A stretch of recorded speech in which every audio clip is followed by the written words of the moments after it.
Welcome back to Movies TV Mad. You can follow me on Twitter at Movies TV Mad. And hello and welcome to Thursday's edition of the DC Universe Daily Live. So our headline today, and it's a big one, Amy Adams was asked about returning as Lois Lane while she was at a premiere of some film.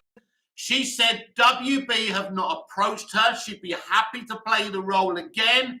But if it is played by someone else, she'll be quite happy to celebrate that person because so many actresses have played that role. So many great actresses have played that role, she said. So, by the way, she could be lying about not being approached. So we don't actually know. We can't, can we, excuse me, but can we take her at her word that she's been approached? Could she even talk about that? Of course not. So it's a weird situation. Here's my thoughts. Now, anyone who knows me really well about these subjects knows if it was me, DC Universe would have nothing to do with the DCEU. I'd been the DCEU after Aquaman and the Lost Kingdom. We'd recast everyone and we'd start again. Remold the clay because the general audience have no trust in the old DCEU. It's as simple as that. Look at the box office for Black Adam. And just look at the fact that they're already trying to promote the Flash movie and Aquaman and the Lost Kingdom because the Black Adam box office has scared the living shit out of them privately. Publicly, they're pretending they're happy with the Black Adam box office. So, yes, Amy has said she hasn't been approached to play Lois Lane. But, you know, I'm not one of those people who's saying, yeah, Amy Adams must return as Lois Lane. I'd be quite happy with a recast. I love Amy Adams. Amy Adams is one of my favorite actresses of all time. I've seen her in so many great performances. I love her in Enchanted. Can't wait to see her in Disenchanted. I'm not happy that Disenchanted is going straight to D+ with no theatrical release. I think that's disgusting, but that's Disney for you.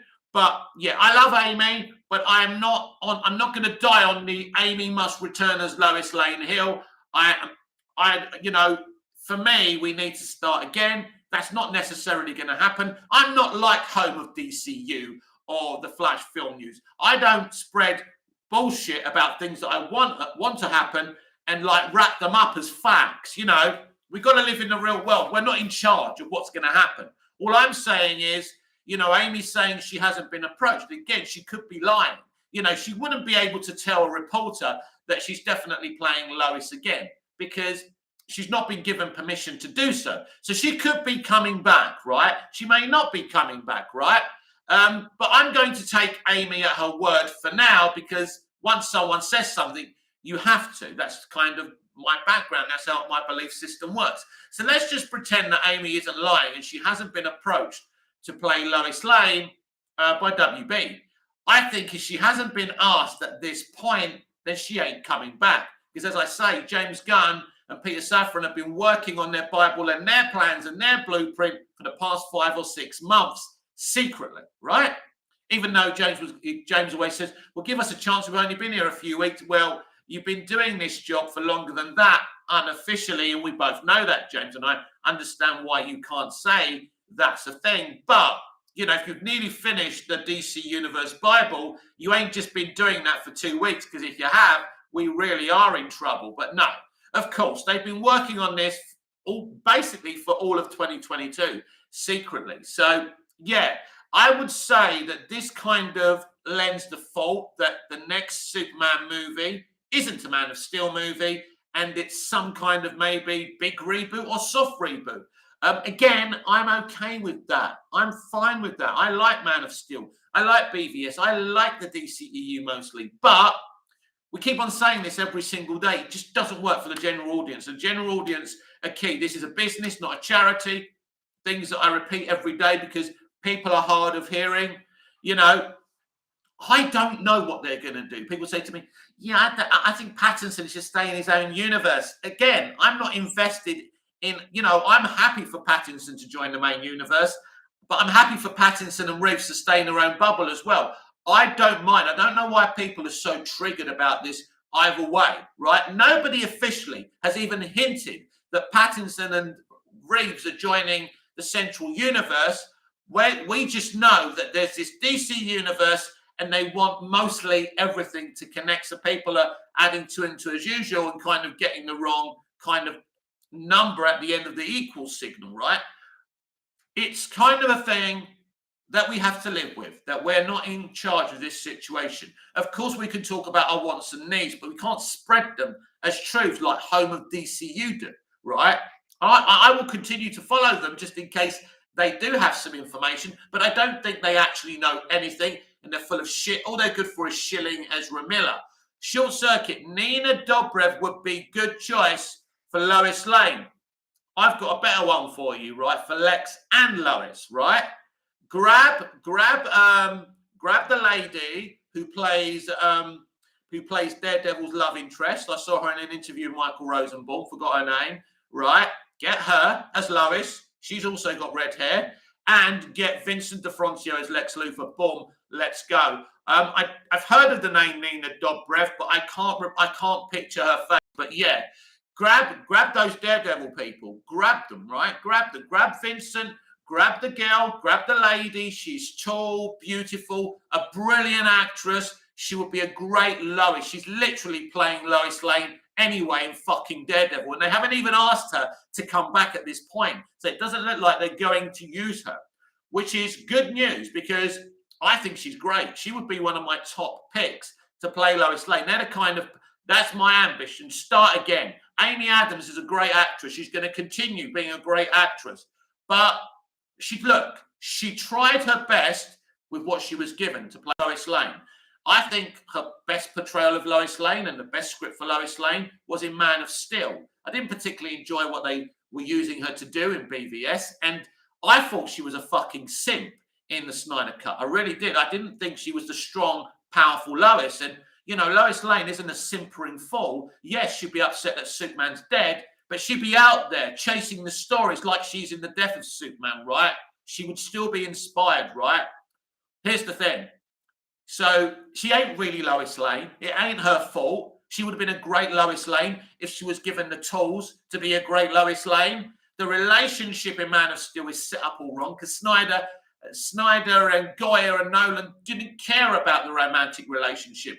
Dick Donner said, if you make the love story work, the whole movie works. Guess what? The love story works and the whole movie works. Two of the greatest examples of doing a love story in film is Titanic and Superman the movie. But they didn't care about the love story.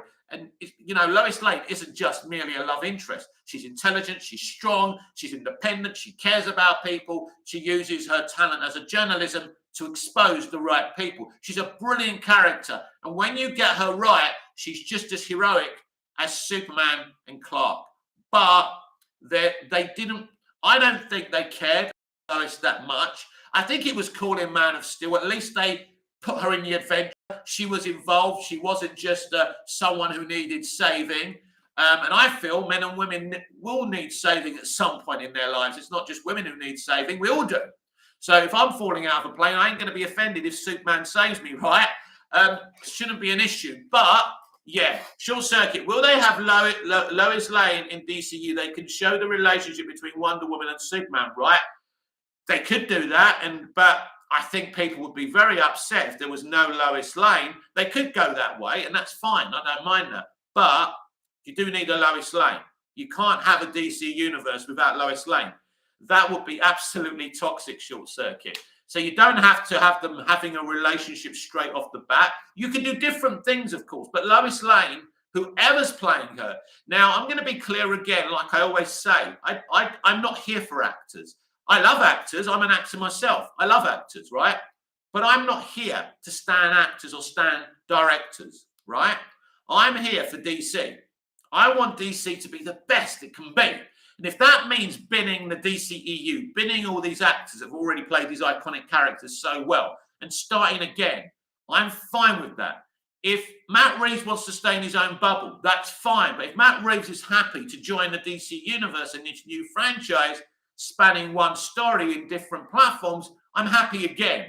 I'm not fighting for one thing or the other. I'm fighting for the best decisions to be made. So I'm happy for Todd and Matt to be in their own bubbles. But if Todd and Matt go, this looks interesting, we still get our freedom, but we can be part of something bigger, then again, I'll be super happy about that. So I don't mind either way. And I know a lot of you and a lot of people out there on social media, no, I want him to stay there. No way, that's not going to happen. He never joined DC Universe. It just really winds me up how people think just because they want something or don't want something, it shouldn't happen or it won't happen. And I'll repeat myself again. This is the problem with Home of DCU. And I've noticed even Chris Wong-Svensson believes the shit that they say, which is hugely disappointing because I thought Chris was actually a very intelligent man. It looks like I'm the only half clever person left in the fandom. What a shame. What a shame. But anyway, yes. So Amy has said she hasn't been approached. And again, you know, she can help. Look, listen, she can hold her head up high if she never plays Lois Lane again. She did her absolute best. But I think in Man of Steel, I think David Goyer at least got her involved in the action. You know, I love the relationship between her and Colonel Hardy and all of that. And, you know, she's in a bona fide position. And I love, like, the scene with her and Russell Crowe when, you know, when Jor-El, she puts the thing in the hole and Jor-El's there. That's great. And her and Russell, great chemistry. So at least in Man of Steel, they had Amy doing things. And we saw Lois actually being really brave. Not necessarily being much of a journalist. You see her being a journalist at the beginning of the movie when she's looking at the ice core samples, which is great. When she's investigating Clark after he saves her, she's being a journalist then.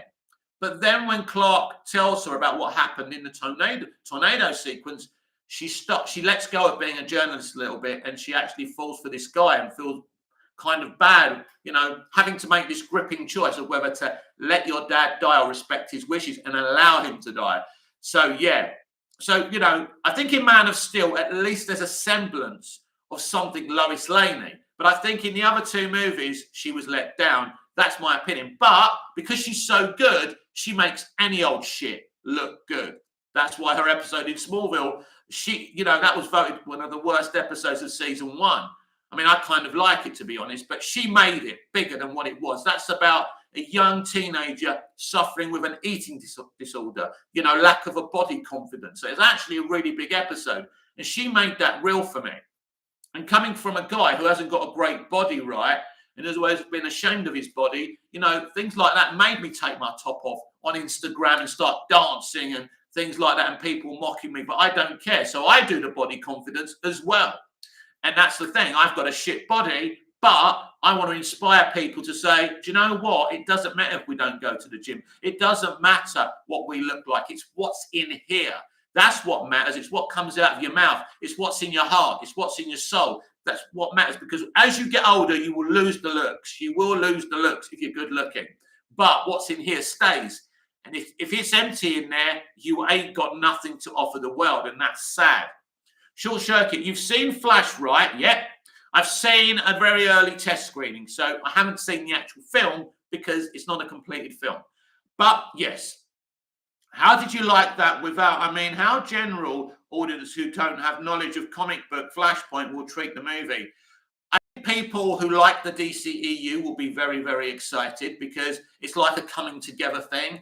There's lots of Easter eggs and appearances, but not just that. If you like other DC movies unrelated to the DCEU, there's stuff in there for that as well. So that might make the general audience a little bit more interested. But I think the thing is, it's all about the marketing. Now, I've just recorded a video, which I will upload after this, talking about the Brazilian Expo and the early promotion of the Flash movie and Aquaman and the Lost Kingdom, because they're very desperate to make some money from these movies. Hang on a minute, I'm talking to you guys, and not one of you has liked this video.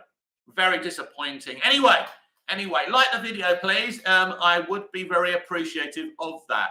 So, yeah, going back to the Flash movie. So I liked what I saw. It's very, very interesting. But I've definitely seen an uncompleted thing. It wasn't the full length. I think the film I've heard is at least going to be over 2.5 hours. I saw barely 90 minutes. But what I saw was interesting at the very least. And as I say, it could be more interesting to the general audience. But again, I think it's going to have problems making big money. And this is the thing. And this is something else I'll talk about in today's pre-recorded video, about them clarifying whether the DCEU is connected to the new universe. But then saying that, if they say it's not, then these movies make less money because these movies are an afterthought. I also talk about in the video about maybe Walter Hamada should have stayed until his movies that he produced finished releasing at the end of 2023, and maybe not announcing the James Gunn, Peter Safran stuff until the end of next year, so they could have quietly worked under no pressure and no media or fan pressure. But that's not how things have worked out. So it's interesting. Who talks about these movies? James Gunn didn't make these movies. He knows nothing about these movies. Peter Safran worked on at least maybe two or I think at least three of them, maybe all of them. So he needs to turn up at the Brazilian Expo. But if you throw James Gunn into the mix, at least there's hype there. But he knows nothing about these movies. He literally wasn't involved in these movies' productions. That's the problem with Hamada going already. But Hamada was pissed off. Hamada quit earlier than he should have because of Batgirl. That really, really upset him, as it upset a lot of people. Imagine what a bad movie Batgirl must have been to have been shelved. John, morning, Mick. Good morning, John. I like your profile picture. Nice to see Superman in my face. And we're talking Lois Lane this morning, John, and whoever else is watching. Amy Adams has said she has not been asked to reprise her role as Lois Lane. And what I've been saying is, I don't care. I love Amy. I think she's great, but I don't care. That doesn't bother me because I would dump everything and everyone from the DCEU anyway. And so, yeah, this is not a surprise to me. She of course, could be lying. She probably can't even tell people, even if she had been approached. So again, we're just going to take her at her word, even though I think she's probably lying. But yeah, I'm okay with her not returning. There's lots of brilliant actresses out there who can play a brand new Lois Lane and get better scripts, because I think Amy Adams wasn't given the best iteration of Lois Lane, especially in BVS, but even worse in the Snyder Cut. That's not the best version of Lois Lane I've seen. I don't know about you lot. That's just my opinion. And it doesn't make me a Snyder hater. That just makes me honest about my opinion. So yeah, I'm not sitting here going, oh my God, Amy Adams may not be involved. First of all, that wouldn't surprise me considering how Cavill looked in Black Adam. But considering he turns up in Black Adam, a DC Extended Universe movie, surely that means the DCEU is connected to this new universe. Who knows? Sooner or later, we're going to know. Right now, we don't know. Simple as that. So, yeah. And, they're your headlines today. Amy Adams hasn't been approached to play Lois Lane. If anyone's got any thoughts about that, if they're opposite to mine, that's fine. That's what I'm here for, to debate and to listen to what you think. What do you think about Amy Adams not being approached at this point to play Lois Lane? A lot of people really, really want Amy to return.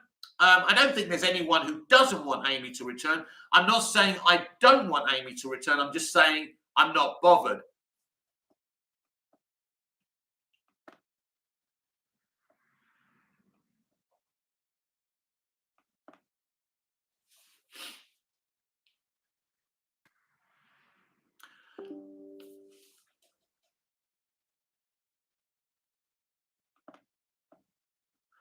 It's funny seeing other videos come up when people are spreading these rumors. I've just seen a Ping Pong Flicks rumor come up with, Superman and Ben Affleck's Batman and things like that.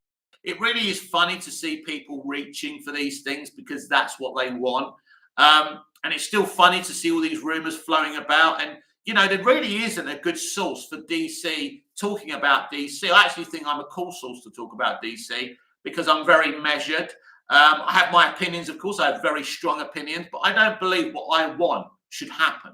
That's the difference. And I don't mislead people about what's going to happen. I have my theories about what's going to happen. I use my common sense about what's going to happen. But I don't tell you what I want is definitely going to happen. I don't tell you if what I want doesn't happen, it's a deal breaker. There's certain things I'm concerned about. I don't want Patty Jenkins to return for Wonder Woman, but that could still happen. Now, I would be very, very concerned about this leadership if they allow her to do this, but I'm a DC fan. I'm going to stay on the ride, but I will vent. I will vent angrily. Of course I will, because her last product that she made for Wonder Woman had many, many issues, and DC can't afford those kind of problems anymore. This is last chance saloons. And will the public, will the general audience give DC one more chance to get it right? Who knows?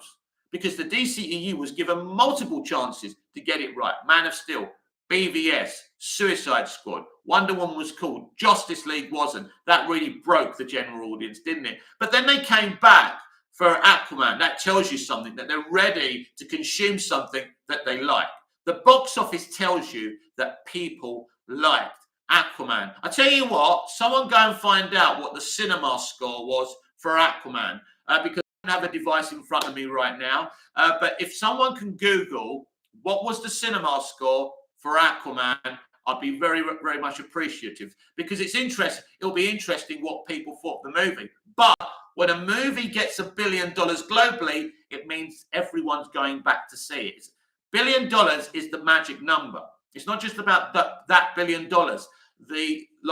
Wall Street like the fact that a film's made over $1 billion globally, and the numbers are good, and that brings up your share price, and it's all about these different things. And so, if the DC movie does really well suddenly, Wall Street likes that, and it gives a better kind of opinion from the general audience. Oh my God, this movie did well. That's the problem. That's one of the things that really helped the MCU with Avengers. People just went there because it was a good superhero movie with these superheroes, right, getting together. See, what you do is by having first these individual movies and building it up before you see them together, people start wondering, I wonder what it would be like if they crossed over. But you keep on teasing them and you don't give it to them straight away. And of course, this is one of the many mistakes the DCEU actually made. Yeah, it'd be interesting to know what cinema score Aquaman got. If someone can find that out for me, that would be great, because, yeah, I mean, I'm assuming it wasn't a bad cinema score considering it made over $1 billion, but that will be interesting. And, actually, I'd love to know. I'm going to have to find this stuff out myself, but I'd love to know what the cinema score was for Man of Steel, BVS, Suicide Squad. Wonder Woman's cinema score would be very, very interesting as well. Justice League must have had a terrible cinema score.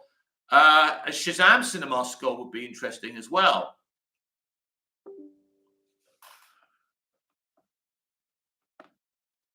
John, Aquaman received a cinema score. Thank you, John. Find out for the rest of... Do me a favour, John. Man of Steel, BVS, Suicide Squad, Shazam as well. That'd be interesting. And Wonder Woman 84 cinema score as well. But thank you for that, John. That's very, very interesting.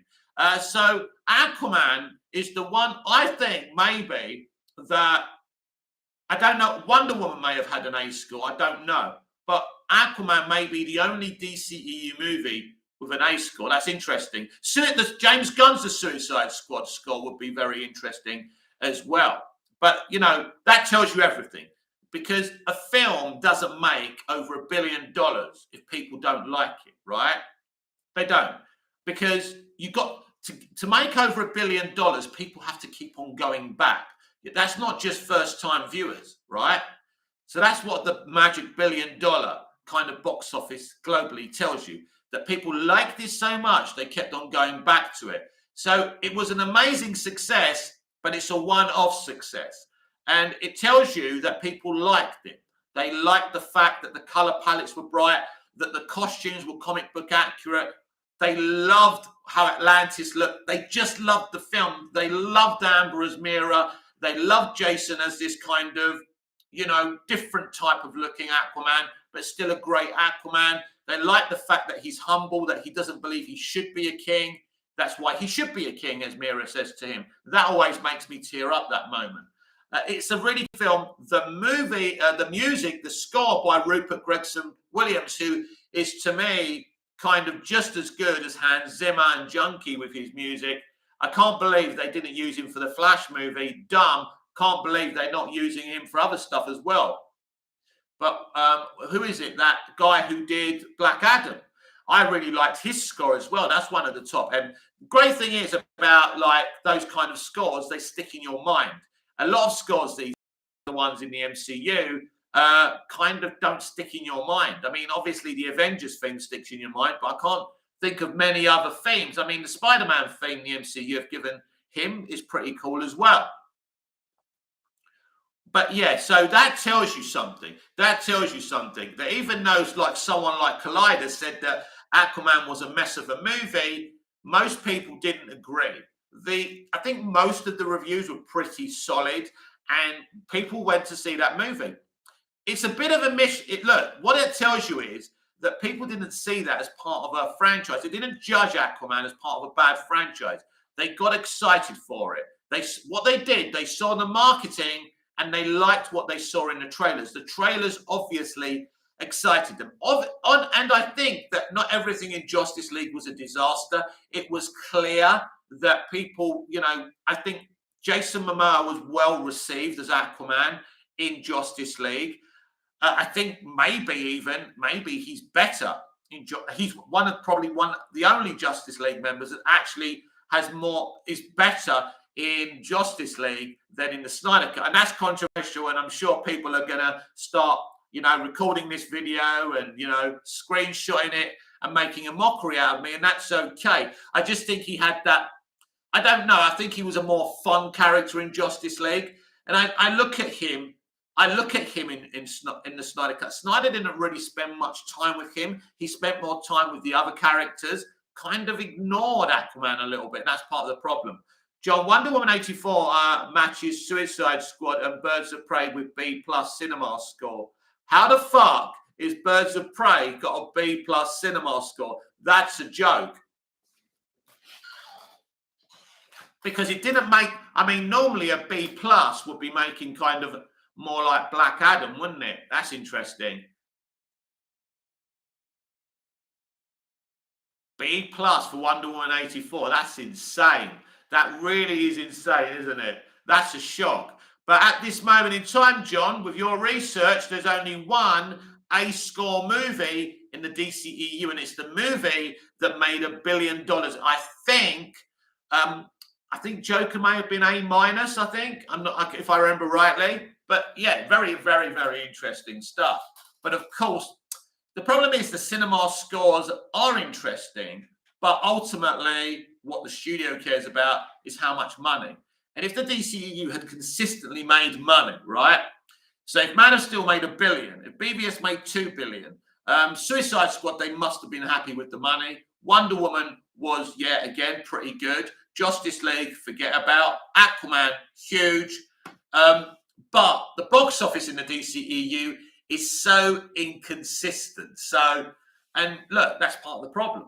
So you can have, every movie can be A, but the thing is, if a movie is coming in with low, box office, then you do expect a lower score. And yeah, I would think that Aquaman is the only A cinema score. I could be wrong. It'd be interesting what Man of Steel got. I don't think Man of Steel would have got an A. I'd be very, very surprised to my core if Man of Steel got an A. So that'd be interesting. And imagine if Man of Steel got a lower cinema score than Birds of Prey, although, it's interesting, isn't it? But how people perceive things, because surely nobody actually thinks Birds of Prey is a better movie than Man of Steel. It's an interesting kind of world we live in today. I think I think it's insanity. B+ is an interesting one. I think B+ would have been for Wonder Woman's third act and the emotional kind of resolution that they give, and that kind of gives an impression of a better movie than it actually was. I don't think Wonder Woman 84 holds up on rewatch. When you watch it on rewatch, you realize all the problems are there. I think really, I do feel your first reaction to a film is always the best reaction, and it's best not to look at these things too deeply. And it's like Masters of the Universe and Superman: The Quest for Peace aren't good films, but I had a good time with them in the cinema. But the first time I saw them, I didn't have any quibbles. I just watched them. I came out and I felt, $1 million. And, I think your first reaction is always very important to a movie. Now, Obviously, my reaction to Wonder Woman 84 wasn't like my first reaction to the first Wonder Woman. I felt brilliant after watching the first Wonder Woman in the movie theatre. I thought it was an amazing film, and I felt like, yeah. And so, yeah, I felt like I'd seen something brilliant, and I had. Wonder Woman was a great movie, and I was proud of it, and I was excited for Justice League because that was coming next. And I thought, right, they've sorted things out now. We're going to go on, been a bit inconsistent, but okay. But it got, who would have known after Wonder Woman we were getting Justice League, and how inept these people are. It's just amazing that people who have never worked in mainstream Hollywood before know more about how to execute these things than these people do. Because most of these people are corporates who don't understand. So it's amazing, really. But, when you look at the people who decided to sack Zack Snyder, let alone the people who decided to employ Christopher Nolan and Zack Snyder in the first place, starting the problem. But the people who decided to sack Zack Snyder and just paint bright colors and smiles and hope for the best just shows you how these people actually don't know anything. And so I would imagine that the MCU obviously has more A scores. I'd say like what's the DCEU got now? John, Justice League 2017 also got a B+ cinema score. And Man of Steel got an A cinema score. That's amazing. I'm glad, because Man of Steel is a pretty good movie. Even if you just view it as an alien invasion movie, it's a pretty good movie. It looks good. It's exciting. So it's interesting that Man of Steel got that A score, because you look at the box office, just under 700 million. Yeah. But people went in there and genuinely enjoyed it. That's what it says. Now, Justice League's an interesting one, because B+ isn't that's not a bad one. That's saying, well, it's not brilliant. That's what Black Adam got. So it's interesting that Black Adam, Justice League, and Birds of Prey all got B+ scores. So Justice League is a movie that's someone else's vision, but they put it together, they reshoot some stuff, so it's all put together with sticking plaster. It's just about sticking together, but people looked at it and said, you know what? I kind of enjoyed this. This was kind of okay. It wasn't brilliant, but so I just think it's interesting when people come out the cinema what they think. And I think the cinema scores are always very interesting and telling. And so with the B+ score for Justice League, if that movie made more money, for example, if it hit a billion, and I think I think that made around the same as Man of Steel, which obviously isn't good enough for a Justice League movie. But that's interesting, because 650 actually isn't, it's a disaster for them and their profits, but that amount of, for what it is, you would expect Justice League to make shitter money. So it's interesting. But once that box office came in, it was a disaster. Clearly, Avengers Assemble would have had an A grading for sure. So, but yeah, it's interesting. So I wonder, John, Joker got a B+ cinema score, which is amazing. So it just goes to show you, right? So Joker got a B+ score, basically Joker got the same score as Birds of Prey and Black Adam. Clearly, Joker's a better movie than Birds of Prey and Black Adam. But still it got a B+. That's interesting. Why is that? I wonder why. Is it the slow pacing? Is it because it lacks action? Is it because it's still a good solid score? I think Joker is better than a B+, but that's just my bias. So that's interesting. So what about Batman, John? You can help me out there if you can be bothered. Let me know what cinema score the Batman had. That'd be interesting. I'd still like to know what cinema score Batman versus... It'll be interesting. Let's do this, because Snyder fans and the Batman fans are always going toe-to-toe. So what cinema score was the Batman and Batman versus Superman? That would be very, very interesting, wouldn't it? So at this moment in time, we have mostly B+, which is a solid score for the DCEU.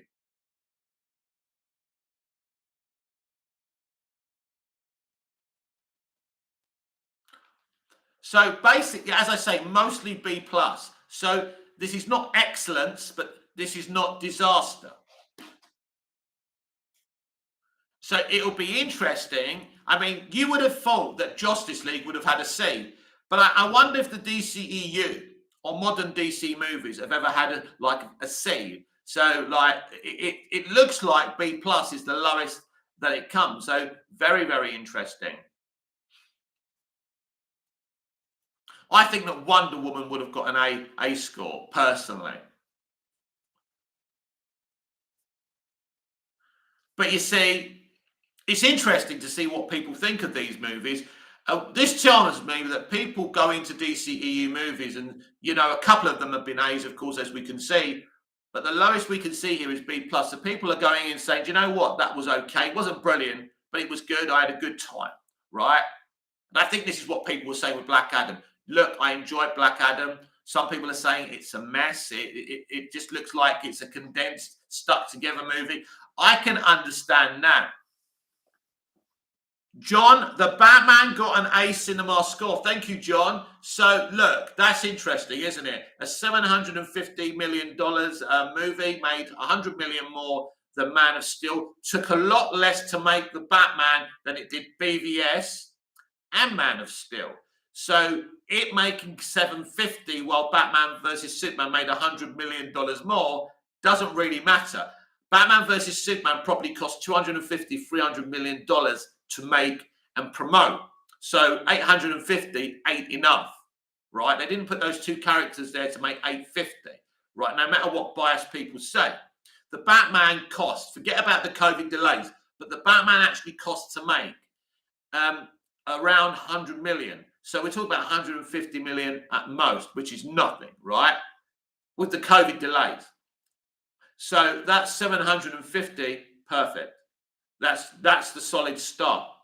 And I mean, obviously, a Batman movie I feel should be making more money, but because you've had so many different versions, this is the problem. And we were don't forget, we're just about stepping out of the COVID pandemic back then. I think it would have made more money generally, normally. So you can't really compare it with times where there was no COVID.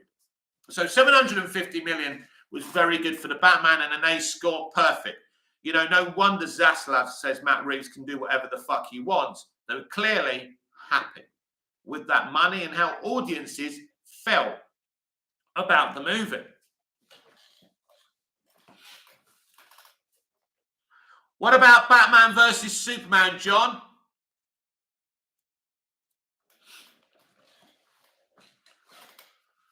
But yeah, it's. I don't think that there's one DC.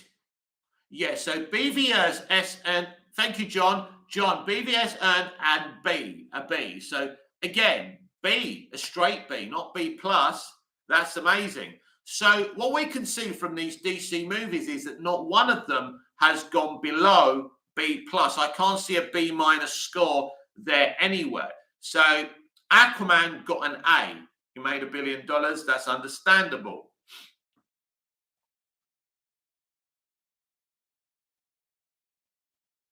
I'm assuming the first Wonder Woman got an A as well. Let's just assume it got an A. So you've probably got 3 A's, right? And then you've got 3 B pluses, I think.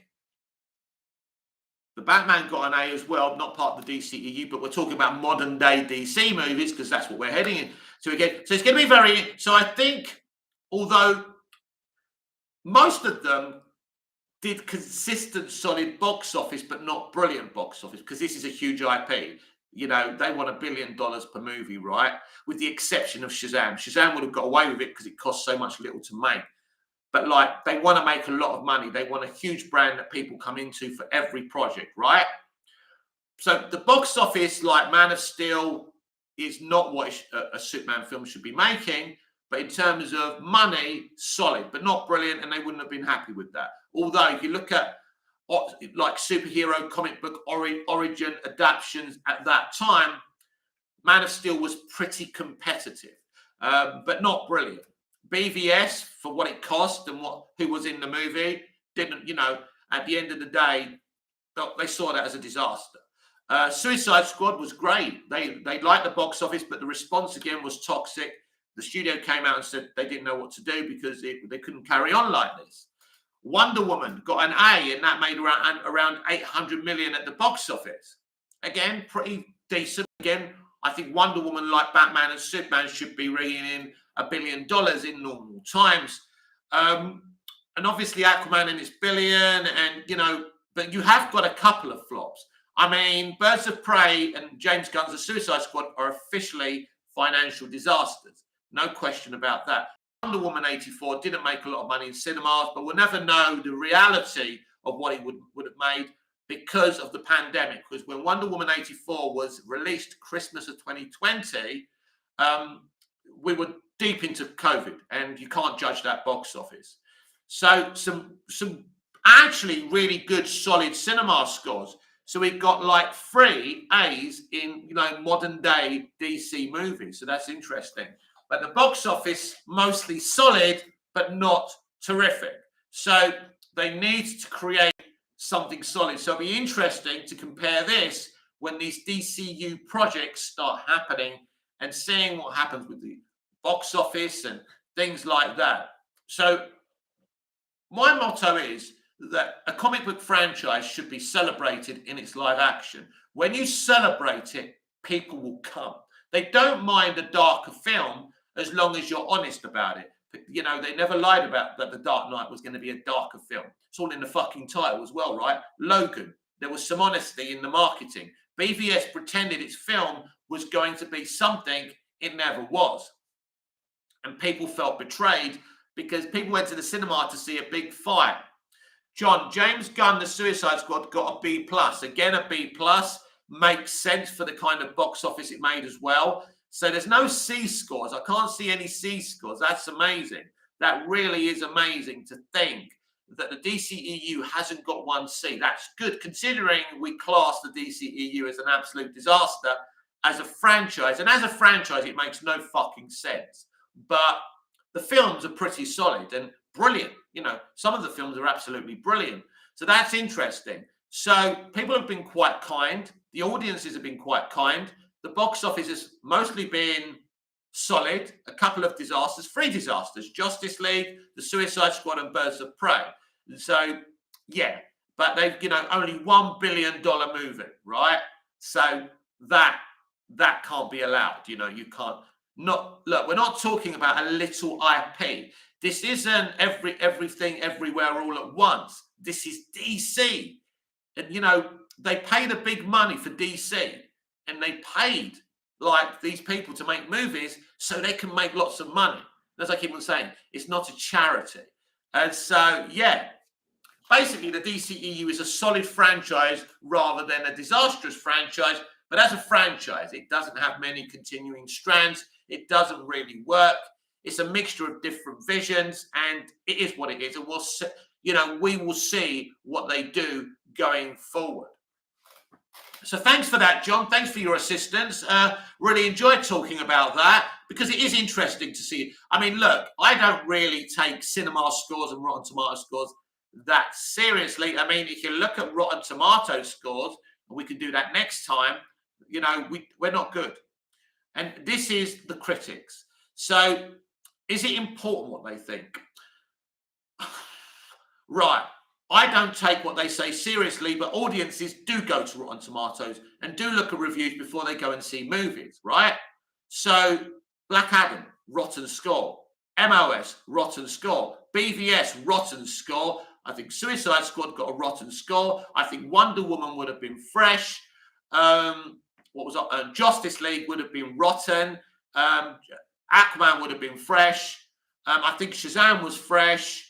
I think Birds of Prey was shockingly fresh, but we know why. Wonder Woman 84, I think, started off as fresh and ended up, I think it's rotten today. John, Shazam got an A. Yeah, brilliant. You see, audiences loved Shazam. That's what people want to see from a comic book movie. This is what the MCU have done. The MCU movies mostly celebrate comics. That's what they do. And people come out feeling $100 million, that they've had a good time. That's what they want. It's like when I watched the Batman Lego movie. I feel I feel like I've watched something joyful, fantastic, but it's not disloyal to who Batman is. It makes sense. It has an arc, it has emotion, it's fun, it's funny. That's what people want when they come out the cinema after a superhero movie. It's what people felt after Superman the movie. And Superman the movie is interesting because after that film came out, we didn't get a superhero trend. Why didn't we get a superhero trend? Because people knew it was very complicated and expensive to make superhero movies, and they couldn't pull off what Richard Donner did. And Richard Donner didn't want to make any other superhero movies after the Salkinds fired him. And so, but what other studios did say about Superman the movie, get me one of those, which meant get me a huge movie, get me a huge blockbuster that brings that attention and that money. And so, yeah, this is what I want to see from DC in the future, a celebration. Basically, BVS isn't a celebration of DC, and it's not a celebration of these characters. It doesn't celebrate these characters. Man of Steel celebrates Superman a little bit more better than BVS does, but BVS isn't a celebration, right? It says, I'm taking these characters out of the fun imaginary world and bringing them to real life, right? And I'm saying, hey, guys, your reality sucks, right? Who wants to see that? I like the movie, but who actually wants to see that? And this is the truth of the matter. So, yeah, people want these characters celebrated. This is what Henry Cavill's talking about, a joyful Superman, right? He can still kick ass. He can still be in an amazing, kick-ass, brilliant movie, but he's a joyful character, and superheroes mostly are joyful. And, you know, Henry said he doesn't want his Superman to be mournful, which he was in BVS. That's what he's alluding to. And Henry's not a fan of that. And I think even though I enjoyed that movie and what it's trying to do, ultimately, it isn't what you want from a superhero movie, right? And had a huge opening because people wanted to see Batman and Superman together and fight. But once people saw what that movie was, and it was a mournful movie, people didn't go back to watch it. Now, a lot of hardcore DC, The Dark Knight Returns fans really did go back and see it to check out the Easter eggs. Some people enjoyed it. I enjoyed it. And that's cool. I saw it multiple times. I liked it. But ultimately, if you want general commercial success, you ain't going to get it through a movie like BVS. Now, whether you like that movie as I do, you can still be constructive about that situation.